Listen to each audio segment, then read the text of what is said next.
तक आपने इब्लीस के बारे में सुना होगा कि इंसान को हमेशा इबादत से गुमराह करता है। आज का वाकया इतना अजीब है कि जिसे सुनकर आप हैरत में पड़ जाएंगे। एक शख्स अंधेरी रात में नमाज पढ़ने के लिए घर से निकला। अंधेरे की वजह से उसे ठोकर लग गई और वो मुंह के बल गिर गया। कीचड़ से उठकर वो घर वापस आया और लिबास तब्दील करके दोबारा मस्जिद की तरफ चल दिया। अभी चंद कदम ही चला था कि दोबारा उसे ठोकर लगी और वो दोबारा गिर गया। कीचड़ से उठकर वो फिर दोबारा अपने घर गया, लिबास बदला और मस्जिद जाने के लिए दोबारा घर से निकला। जैसे ही वो अपने घर से बाहर निकला तो उसके दरवाजे पर उसे एक शख्स मिला जो अपने हाथ में रोशन चिराग थामे हुए था। चिराग वाला शख्स चुपचाप नमाजी के आगे आगे मस्जिद की तरफ चल दिया। इस मर्तबा चिराग की रोशनी में नमाजी को मस्जिद पहुंचने में किसी दुश्वारी का सामना नहीं करना पड़ा। वो खैरियत से मस्जिद पहुंच गया।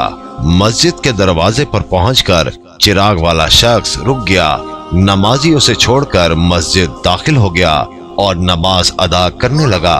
नमाज से फारिग होकर वो मस्जिद के बाहर आया। चिराग वाला शख्स उसका इंतजार कर रहा था ताकि उस नमाजी को चिराग की रोशनी में घर छोड़ आए।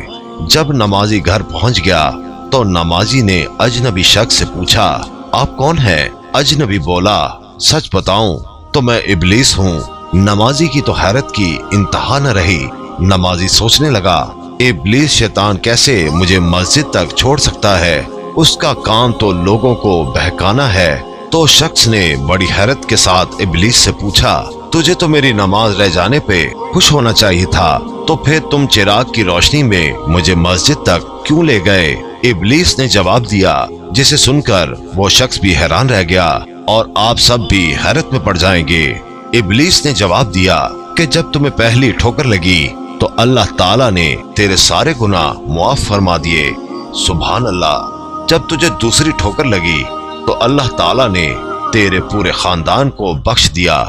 मुझे फिक्र हुई कि अगर अब तू ठोकर खाकर गिर गया तो अल्लाह ताला तेरे सारे गांव की मगफिरत न फरमा दे, इसलिए चिराग लेकर आया हूँ कि तुम बगैर गिरे मस्जिद तक पहुँच जाओ। उस शख्स ने जैसे ही ये बात सुनी उसने अल्लाह ताला की बारगाह में अपना सर झुकाकर अल्लाह का शुक्र अदा किया। तो दोस्तों, ये है अल्लाह ताला की शान।